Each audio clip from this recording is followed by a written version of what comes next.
साथियों, आज लोकसभा चुनाव के कार्यालय का गुप्ता जी के विधिवत उद्घाटन हुआ। हमने भगवान को याद करते हुए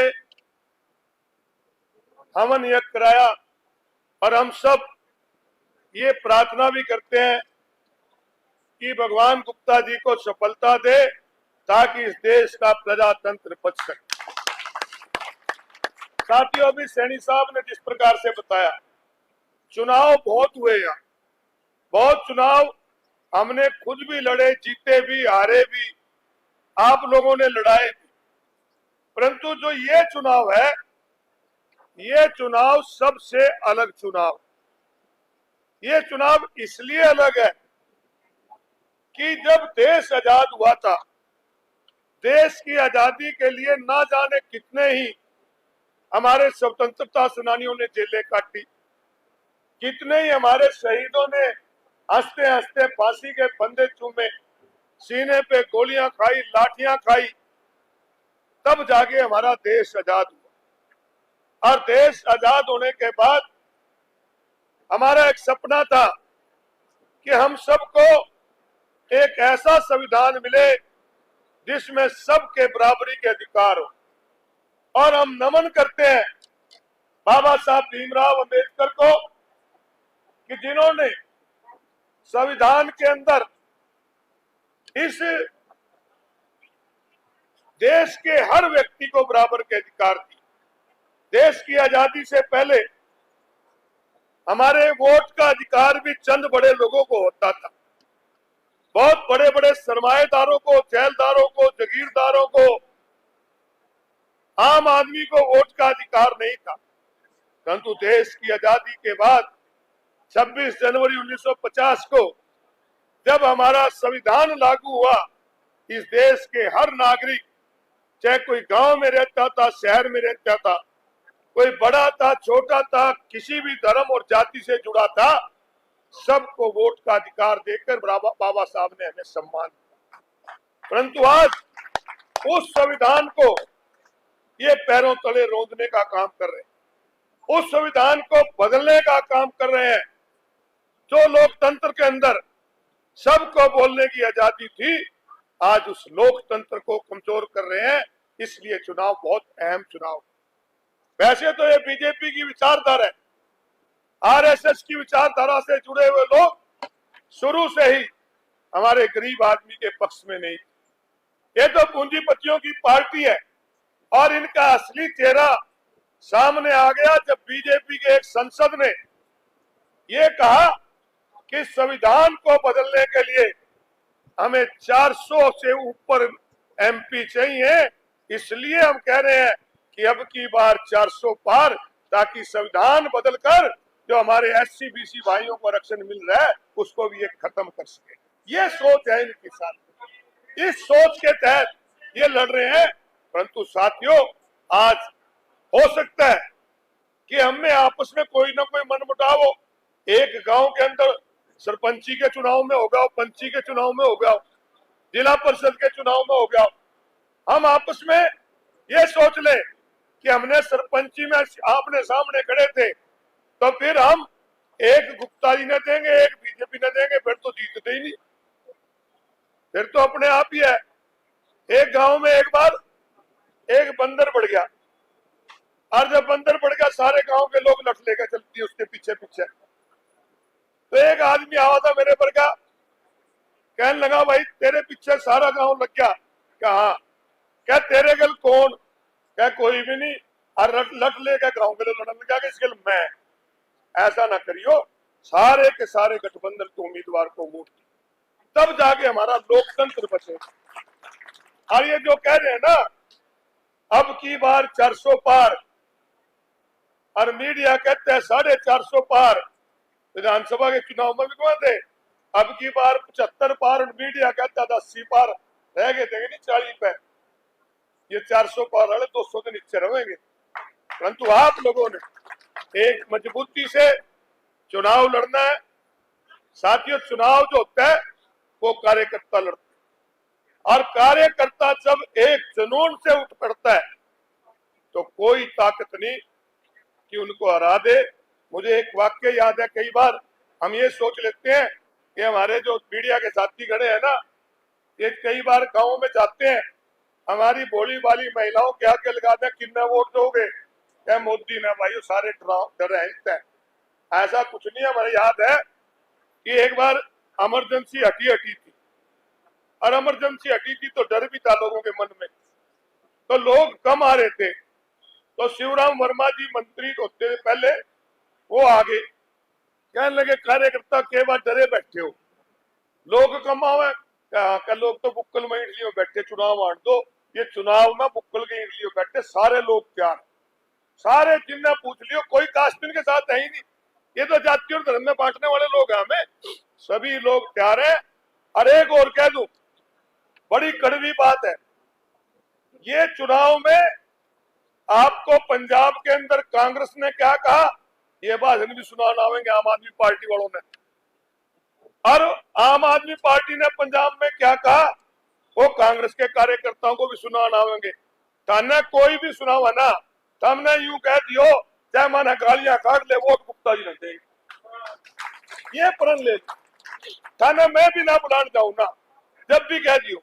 और एक बात कर लो कि इस चुनाव तक एक काम कर लो, सारे मतभेद बुला के एक बार गुप्ता जी ने जिता दो, आपकी हरियाणा में 10 की 10 सीटें की सारी लहर बढ़ जाएगी, बेशक जो सा मर्जी लड़ते रही हो, जिस पर टिकट होगी लोग आप भी जिता देंगे।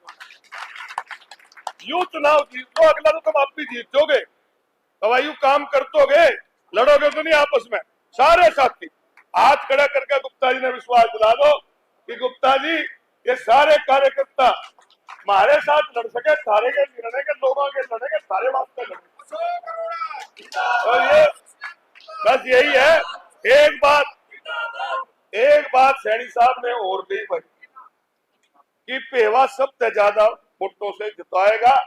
हम सैनी साहब चैलेंज तो करते नहीं ना, परंतु ये है कि कमी हम भी नहीं छोड़ देंगे, बस इतनी बात है। चैलेंज नहीं करते, आप बड़े भाई हो, हर के बता कल हमारे पेवा वोट मांगनी पड़ जाए, चैलेंज तो करते नहीं। परंतु आपसे भी प्रार्थना है सैनी साहब कि खाली पेवा जितान बना रही हो, सारी जगह तुम भी जाइयो, कभी लू सोच ले कि थनेसर वालों हम ना वोट पाइयो क्योंकि पेवा कल जाना, ऐसा ना कर दियो। तो सारे इकट्ठे होगा भाई, गुप्ता जी की वोट पाएंगे। तो सभी साथी जो बोलने से रह गए हैं या जिनका नाम रह गया है उनसे माफी चाहता हुआ अब मैं सीधे तौर पे, क्योंकि चुनाव का समय है और हम सब कार्यकर्ता हैं, जब तक कैंडिडेट लोगों पे न जाए आप हम जाएंगे, सारी जगह ये भी नहीं पहुंच पाएंगे, परंतु प्रयास करना चाहिए कि ज्यादा से ज्यादा लोगों को मिले, हमें इनका समय ज्यादा यहाँ ना ले। मैं अनुरोध करता हूं हमारे उम्मीदवार भाई डॉक्टर सुशील गुप्ता जी से कि वो भी आए और अपने कार्यकर्ताओं को चुनाव में क्या इनकी ड्यूटी है उसका दिशा निर्देश दें। माननीय आज ये चुनाव इस देश के लोकतंत्र के लिए एक बहुत ही, मीडिया वाले इस तरफ साथी आ जाओ, इधर आ जाओ प्लीज, सामने से ना शिकायत है। इस देश के लोकतंत्र को बचाने के लिए चुनाव, लोग कहते थे कि भाई आम आदमी पार्टी वाले और कांग्रेस वाले तो आमने सामने थे, कट्ठे कुकर हुए। खाली ये दो पार्टी नहीं इकट्ठी हुई, इकट्ठी बहुत पार्टी हुई। वजह ये है कि जिस आजादी की लड़ाई को लड़ने के लिए लाखों माताओं की गोद खाली हुई, लाखों सुहागनों की मांग उजड़ी, न जाने कितने बच्चों के सिर से पिता का साया उठ गया, वो ये था कि देश के अंदर अभिव्यक्ति की आजादी। जो बिजली का भी रोला हरियाणा में बहुत है, इसमें मिटाएंगे।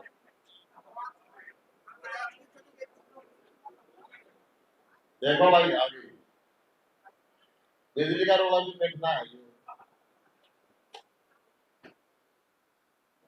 इस देश के अंदर आज कोई बोले उसके पीछे ईडी सीबीआई, व्यापारी बोले तो, राजनेता बोले तो, कोई बोले, किसानों के ऊपर लठ गोली आंसू गैस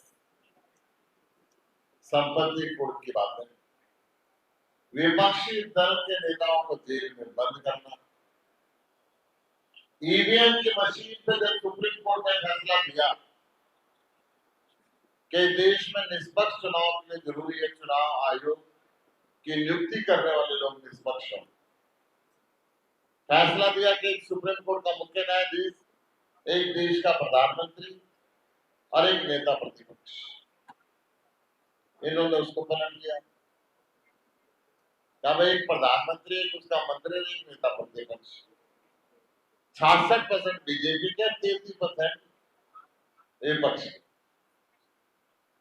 एक कहावत है ना पुरानी कि घर की वही काका लिगड़िया, भाई जिस मर्जी को अपॉइंट करो और जो मर्जी हेराफेरी कराओ।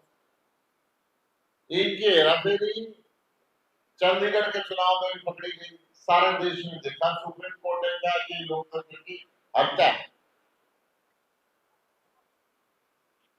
तो ये जो गठबंधन हुआ इसलिए हुआ कि देश के लोकतंत्र को बचाना है। ये जरूरी नहीं है कि मैं सांसद बनूं, ये जरूरी नहीं है कि यहाँ के कितने भी लोग बैठे हुए विधायक बने, मंत्री बने, मुख्यमंत्री बने, जरूरी ये है कि देश का लोकतंत्र बने, देश सबसे ऊपर। आज देश के अंदर जो केंद्र की सरकार है वो जुल्मी सरकार है। झूठ अगर देश का प्रधानमंत्री बोले तो लोग किस पर विश्वास करेंगे? ये वही प्रधानमंत्री है जिसने कहा था हर व्यक्ति के खाते में 15-15 लाख रुपए आएंगे। ये वही प्रधानमंत्री है जिसने कहा था 2 करोड़ रोजगार हर साल दूंगा। ये वही प्रधानमंत्री है जिसने कहा था कि हिंदुस्तान का 65% पानी फालतू बह के पाकिस्तान में जाना, उसको मोड़ के लाऊंगा और हरियाणा, पंजाब और राजस्थान की धरती के प्यास बुझाऊंगा। एक बूंद पानी नहीं लाया, कोई रोजगार नहीं दिया, किसी आदमी के खाते में 1 रुपया लिया। ये वही प्रधानमंत्री है जिसने 1.25 साल किसानों ने संघर्ष किया, आंधी, बरसात, तूफान, गर्मी, सर्दी, शहर के सड़क पे बैठे 750 किसानों ने शहादत दी। इनके एक मंत्री टहनी ने किसानों के ऊपर गाड़ी भी चढ़ा, परंतु किसान अहिंसा के रास्ते में नहीं गया, एक पत्थर भी किसी चिड़िया तक को नहीं मारा, शांतिपूर्ण अपने अधिकार के लिए बैठते थे।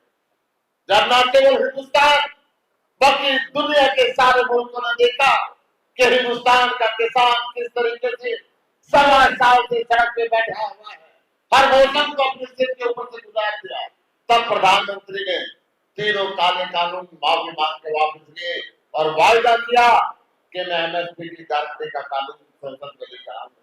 3 साल बीत गए, ये वही प्रधानमंत्री है, एक शब्द आज तक संसद के अंदर एमएसपी की गारंटी के कानून के लिए नहीं। जब प्रधानमंत्री झूठ बोलने लग जाए तो आप समझ सकते हैं कि देश के अंदर क्या होगा। ये गठबंधन इसलिए हुआ। अब मैं बात करता हूं हरियाणा की। हरियाणा के अंदर पिछले विधानसभा चुनाव को याद करें,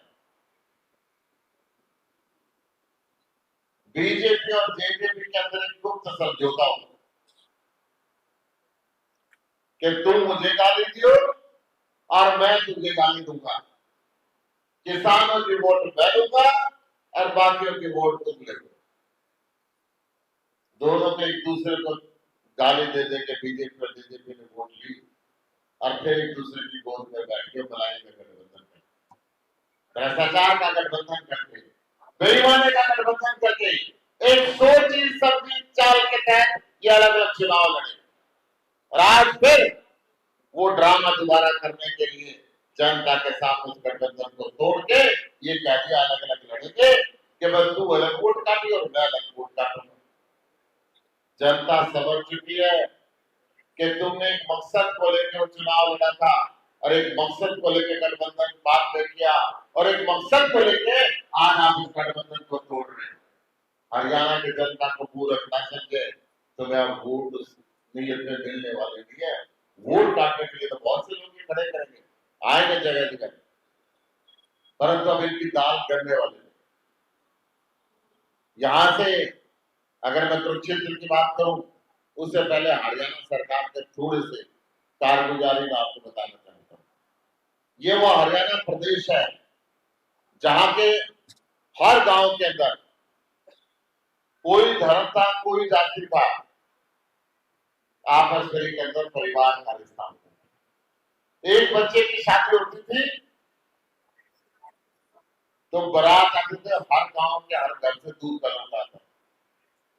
हर गांव के हर घर के अंदर एक बिस्तर की व्यवस्था होती थी कि बराती आएंगे, फालतू आगे की किसी व्यवस्था के लिए लो, हमारे घर में रहने के लिए इसकी व्यवस्था कर दें, रोटी खाने की व्यवस्था कर दें। आज जाति और धर्म का जहर उन्होंने इतना घोल दिया कि कार्ड देकर न्यूनता देना की भी सोचने लगे लोग। पूरे हरियाणा के अंदर कानून का राज खत्म, गोली का राज, बदमाशी का राज, डंडे का राज हो गया। किसानों के ऊपर लाठी, राजनीतिक दलों के अध्यक्ष के ऊपर गोली, सरपंचों के प्रधान के ऊपर गोली, व्यापारियों के ऊपर गोली, फिरौती मांगी जाती है और कल कुरुक्षेत्र के अंदर एक प्रिंसिपल के ऊपर भी गोली मारी। इस प्रकार का राज इस प्रदेश के अंदर हो गया। चारों तरफ अपराध, महंगाई पूरे देश में सबसे ज्यादा हरियाणा के अंदर, बेरोजगारी पूरे देश में सबसे ज्यादा हरियाणा के अंदर, भ्रष्टाचार पूरे देश में सबसे ज्यादा हरियाणा के अंदर, चाहे प्रॉपर्टी आईडी के नाम पे हो, चाहे फैमिली आईडी के नाम पे हो, चाहे किसी सरकारी दफ्तर में काम कराने की बात हो। हरियाणा सरकार पूरी तरीके से फ्री हो चुकी है और जनता का विश्वास हो चुकी है। जनता इस हरियाणा की जो गठबंधन की सरकार थी, जो गठबंधन तोड़ के ड्रामा करने, पूरी तरह दोनों दलों को नकार चुकी है। हरियाणा की जनता को फेस करने के काबिल ना बीजेपी रही ना जेजेपी। अब मैं बात करूं इस क्षेत्र के सांसद जो है नायब सिंह, मैं गांव गांव के अंदर गया, मैंने पूछा कि नायब सिंह आते हैं? लोग कहते हैं जी हमारे गांव में तो नहीं आते। एक बार आप भी हाथ खड़े करके बताना किस किस के गांव में नायब सिंह नहीं आया चुनाव जीतने के बाद। कैमरे वाले देख लो भाई, दोबारा मत कहना कि टेलीविजन वाले फिर ये बात है। कुरुक्षेत्र की जनता ने नायब सिंह का नाम रख दिया गायब सिंह। ये गायब रहता है, पहले भी नहीं आया, अब भी नहीं आता। और यही कारण है कि नायब सिंह सिटिंग एमपी, इस पार्टी का प्रदेश का अध्यक्ष और उसकी पुत्र वधू जिला पार्षद के चुनाव में चौथे नंबर पर। ये इनकी लोकप्रियता है। चौथे नंबर पर आने के बाद ये पार्टी का अध्यक्ष बनाते हैं। खुद की घरवाली जो भी है परिवार से। मैं ये स्थिति प्रदेश के भारतीय जनता पार्टी के अध्यक्ष और क्षेत्र के सांसद नायब सिंह की बता रहा हूं। मैंने आज तक संसद के अंदर कुरुक्षेत्र लोकसभा के लिए कभी इनको लड़ते नहीं देखा। कभी थानेसर की, लाडवा की, राठौर की, पेवा की, कैथल की, पुंडरी की, कराय की, कहीं भी बात करते हुए नहीं सुना। क्षेत्र के अगर जनता सांसद को चुनती है तो सबसे पहले सांसद का धर्म बनता है कि वो देश के सबसे बड़े पंचायत के अंदर जाए और अपने क्षेत्र की जनता की समस्याओं को हल कराए।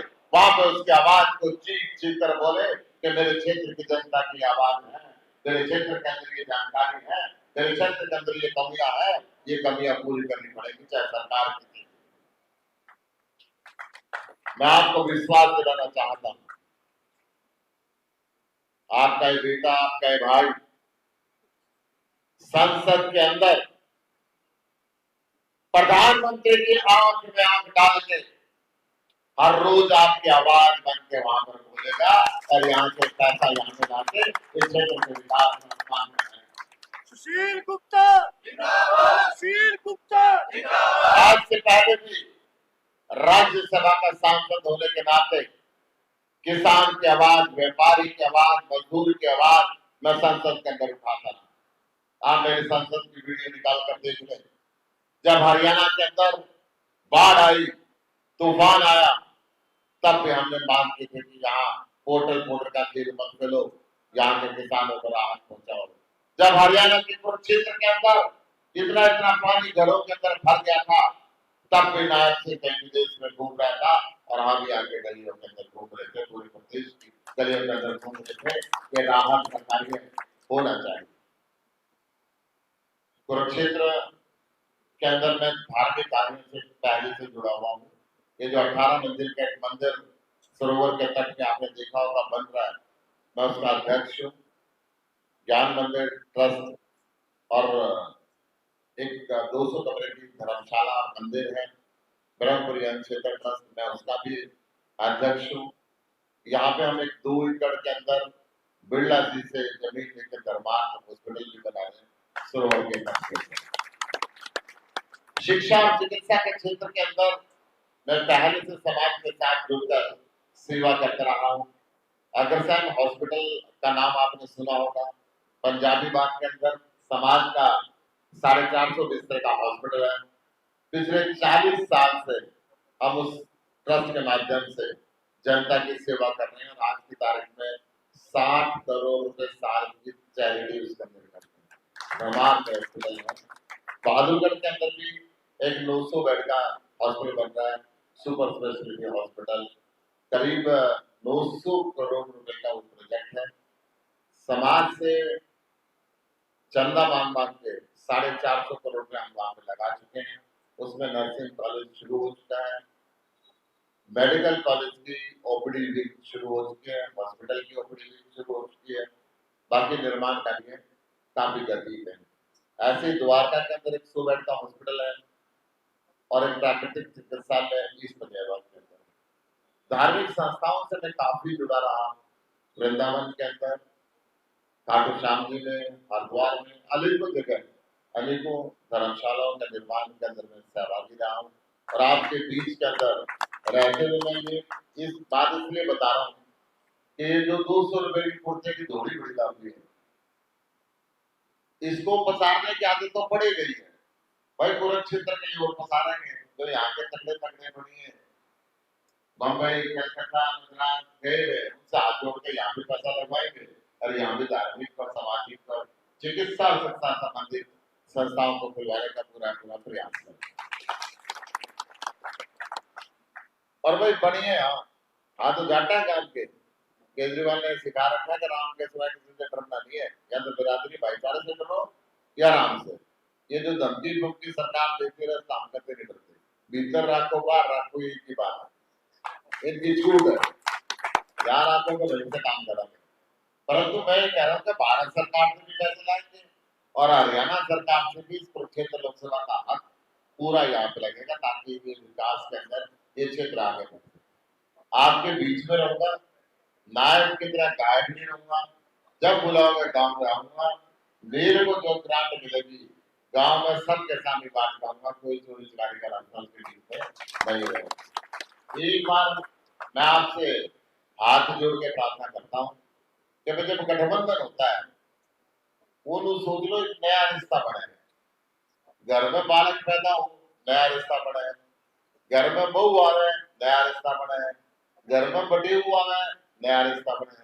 और जब नया रिश्ता बने है तो थोड़ा ध्यान फालतू रखना पड़े, उस टाइम रखा कि रखते घर में तो मैं 2 मुबानियां भाई एक दूसरे का ध्यान फालतू रखते हो, कदे ताजी ताजे गठबंधन है, ताजी ताजी कितने रुसाल नहीं वो काम ना करो, ठीक है। कैसे रोड़ा पड़े मन में बुला ले पा रहा उनसे, परंतु दोनों ने एक दूसरे की इज्जत करनी है।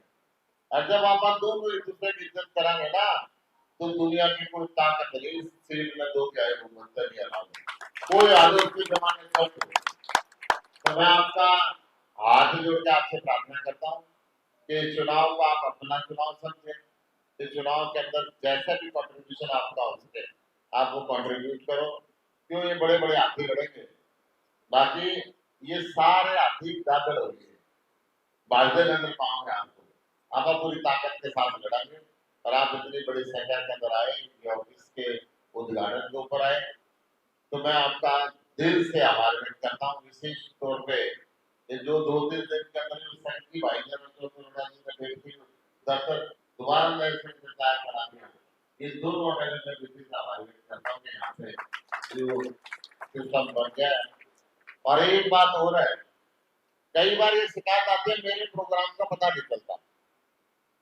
मेरा जैसे हर रोज का प्रोग्राम है, पहले दिन शाम को मेरे ट्विटर पे भी डलता है, मेरी फेसबुक पे भी डलता है।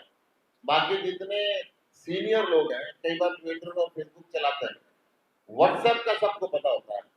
मेरा जो व्हाट्सएप चैनल है, व्हाट्सएप चैनल से आप जुड़ सकते हो। उस व्हाट्सएप चैनल से कैसे जुड़ता है ये लड़का एक बार आपको समझाएगा, 2 मिनट ध्यान से सुनना है, अपना टेलीफोन निकाल के व्हाट्सएप खोल दो, ये 2 मिनट में समझा देगा, ताकि आप उसको ऐड कर दो तो रोज मेरा प्रोग्राम आपके पास आ